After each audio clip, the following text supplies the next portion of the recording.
후보가 덕이 없어서 도저히 대선을 못 치르겠다. 그래서 나오려고 한다고 합니다. 그 성범죄의 강간 미수를 스스로 그래 하신 분인데 지금 뭐 다른 후보를 그렇게 비판할 자격이 있으십니까? 그런 식으로 비열하게 질문하니까. 그 영감님은 자유한국당 그 지지도나 신경 쓰시라고 입이 10개 있어도 할 말이 없어요. 그런 이야기 하면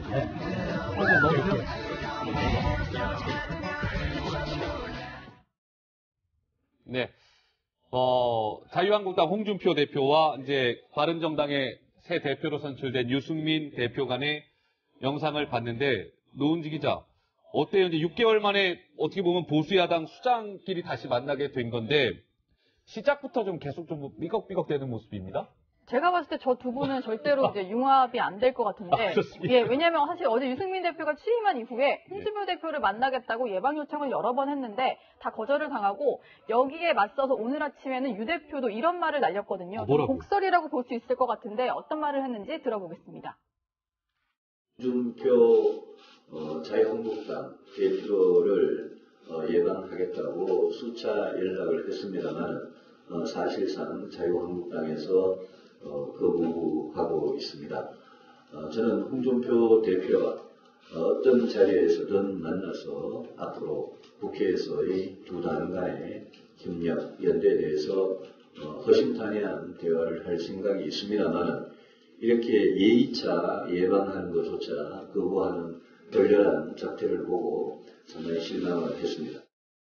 네, 졸렬한 작태라는 표현을 썼네요, 홍 대표를 향해서. 근데 그 내막을 좀 들여다보니까 좀 화가 날 만도 하더라고요. 왜냐면은 예방을 뭐 한 번, 두 번 요청을 한 게 아니라 무려 4번을 요청을 했다고 합니다. 유승민 대표가 4번이나 예방하겠다 연락을 드렸는데 안 만나가겠다는 답이 왔다. 그런데 이제 사실 홍준표 대표 측 얘기를 들어보니까 계속해서 뭐 우리 당이 보수파의 적통이다 이런 얘기를 하고 있잖아요. 그리고 홍준표 대표가 사실은 이런 식으로 대표 예방을 거절한 게 한두 번이 아닙니다. 바른정당 이해훈 대표 때도 만나지 않았고요. 그랬군요. 계속해서 바른정당과는 직접 상대하지 않는다 이런 기조를 확실히 하고 있기 때문에 어쨌든 유승민 대표 입장에서는 좀 서운했을 수도 있을 것 같습니다. 이양수 의원께 질문 안 드릴 수가 없겠네요. 그러니까 유승민 대표 입장에서는 이제 대표 선출되고 나서 각 당 대표들 돌아다니면서 이제 인사하는 거잖아요. 나 대표로 선출됐습니다. 잘해봅시다라는 자리인데, 아니 뭐 이렇게 만나자고 계속 유승민 대표는 하는데 홍 대표는 계속 거절하고 있단 말이에요. 저거 어떻게 보세요? 한국당 의원으로서. 예, 사실은 보통의 상황이면은 그 관례나 이런 데 상당히 어긋나는 결례에 해당하는 일이죠. 하지만 지금 보수 적통이라고 하는 부분을 놓고 바른정당과 우리 한국당이 상당히 경쟁을 하고 있는 구도지 않습니까? 그래서 사실 그 정치는 세력과 명분입니다. 그 두 가지를 동시에 가져야지만 그 힘을 가지고 정치를 할 수가 있는데 숫자가 그 자유한국당이 상당히 많습니다. 10배가 넘어요. 그래서 바른정당이 아직 위협이 되지는 않지만 언제든지 그 민심이라고 하는 것은 뭐 어떻게 될지 모르는 거니까 좀 이번 기회에, 그리고 이제 지금 바른정당에서 2번에 걸쳐서 의원들이 지금 한국당으로 다시 왔지 않습니까? 그래서 이번 기회에 바른정당은 뭐 보수당으로서가 아니고 이제 좀 질이 멸렬해지는 당으로 그렇게 좀 압박을 하기 위한 카드로 홍준표 대표께서 좀 그 관례를 좀 깨트리면서도 이렇게 좀 강하게 얘기를 하고 있는 것 같고요. 사실 지금 유승민 대표라든지 그다음에 그 바른정당은 상당히 어려운 상황에 처해 있습니다. 당 처음에 만들러 나오신 분들이 두 차례에서 자유한국당으로 복당을 하셨죠. 거기다가 안철수 대표하고 좀 얘기를 해서 좀 중도 정당 한번 만들어 보고자 하는데 안철수 대표와 반대하는 호남 중심의 의원들이 반발하고 있고 그래서 자칫 잘못하면은 정치권의 미아가 될 수 있는 신세예요. 그래서 유승민 대표도 저렇게 사실 좀 평소에 쓰시지 않는 작태라고 하는 좀 험한 말을 쓰신 거 아닌가 이런 생각이 듭니다. 그렇군요. 홍준표 대표는 요즘에 내부 화합에 주력하겠다 이렇게 좀 밝히고 있는데요. 어제 자유한국당 의원들과 만찬을 가졌습니다. 만찬을 했습니까? 그런데 이 만찬에 복당파와 친박계 의원들이 서로 날서고 있는데 같이 참석을 했거든요. 야, 이거 어떤 분위기였을지 궁금한데요? 저희가 영상으로 좀 준비했습니다. 한번 보시죠. 야, 자네도 가자. 우리 당이 깨지고 빠르지만은 실망시켜 미안합니다. 자, 자유한국당을 위하여!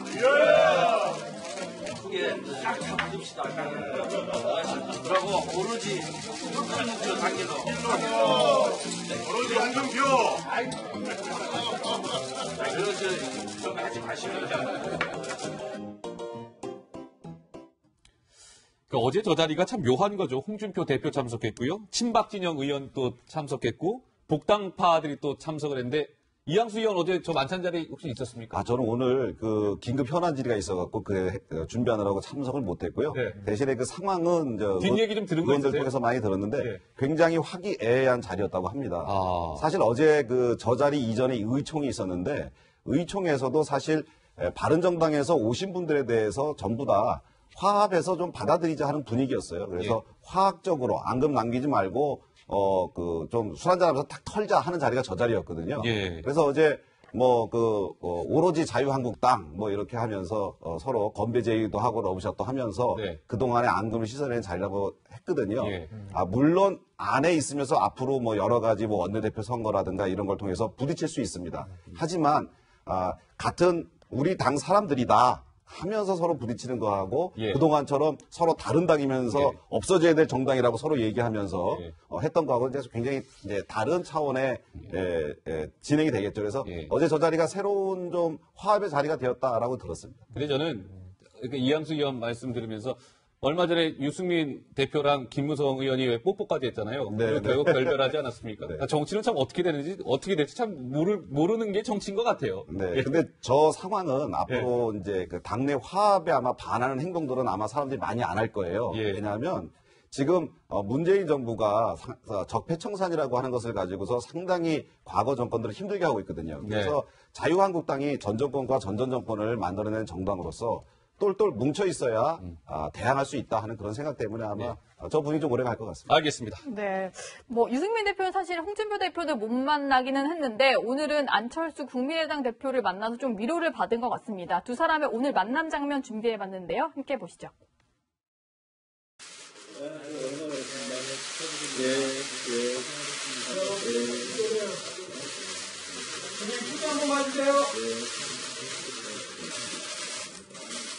국민의당과 그리고 바른정당은 기득권 정치를 깨고 새로운 정치를 하기 위해서 만들어진 정당입니다.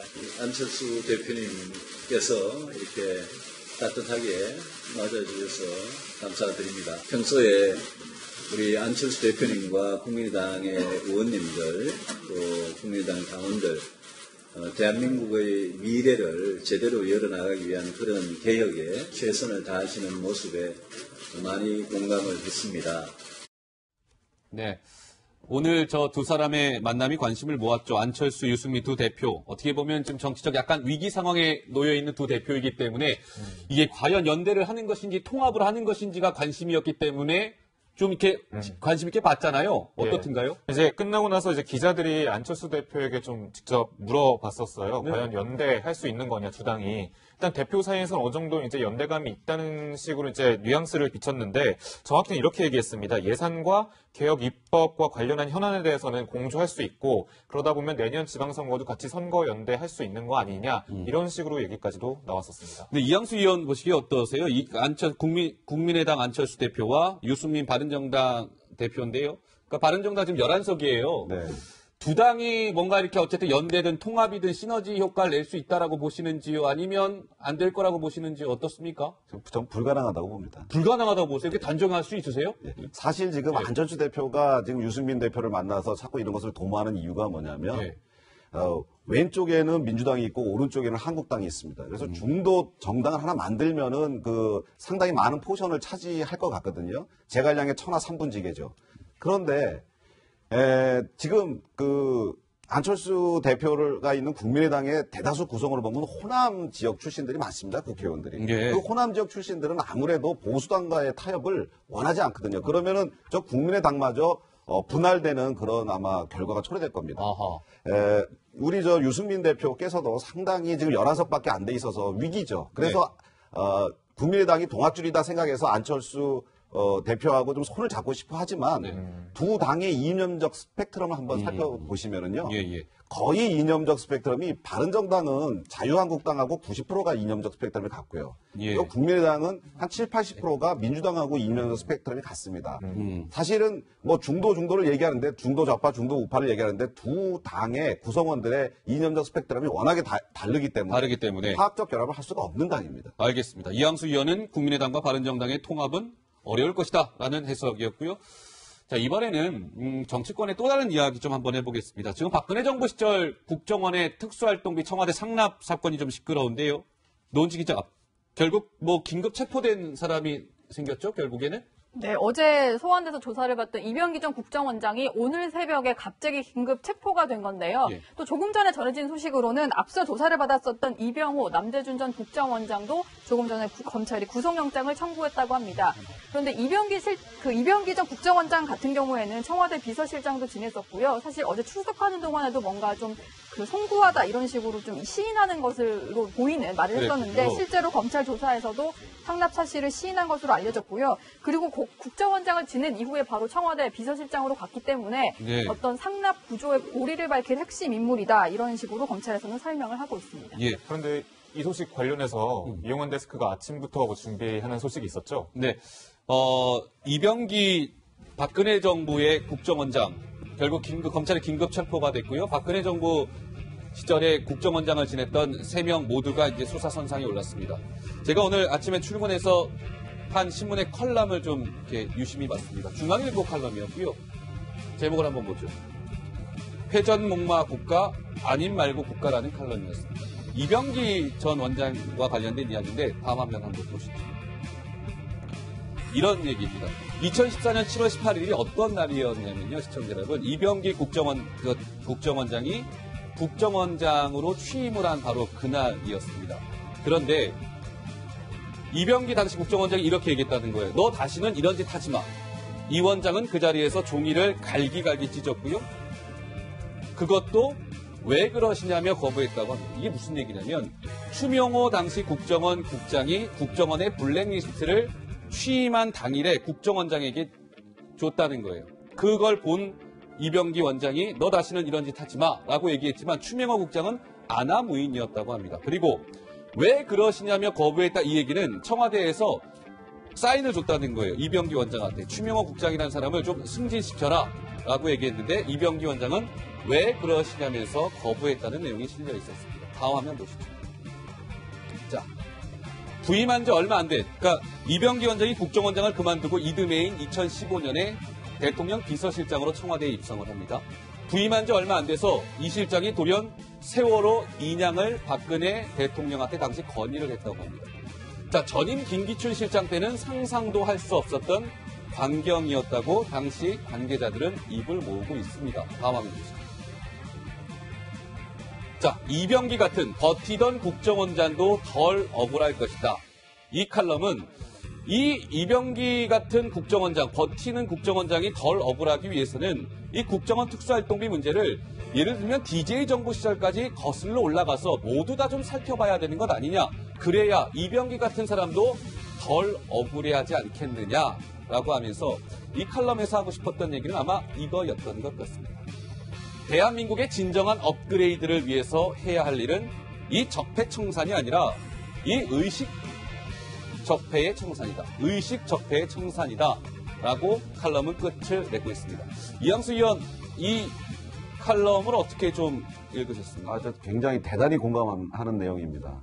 저는 사실 지금 적폐청산이라고 하는 것이 진행 중인데요. 잘못된 것은 당연히 그동안 켜켜이 쌓여있던 폐단은 당연히 바꿔야 됩니다. 개혁을 해야 됩니다. 하지만 그것이 특정 세력을 겨냥한 정치 보복의 성격을 가졌다가는 그 다음 정권에 또다시 되풀이되고 해서 결국 끝나지 않은 전쟁이 될 뿐이거든요. 그래서 이번에 저는 지금 이 상납이라고 하는 거, 특수활동비 상납이라고 하는 이 문제를 과거서부터 관례였다는 얘기를 들은 적이 있어요. 그러면 그때 전 정권의 관례는 그럼 전체 규모는 얼마였었는지, 그리고 그것이 지금처럼 국정원장의 특수활동비를 잘라서 전달한 것인지 아니면 다른 예산에서 했던 건지 그런 걸 좀 전체적으로 다 조망을 해놓고 그리고 정말 청와대가 특수활동비가 더 필요하면 더 예산을 세우고 국정원에서 이렇게 편법적으로 뛰어가서 쓰게 하는 이런 것들은 없애야 되지 않을까. 그래서 예를 들어서 매번 국정원장을 구속시킬 겁니까?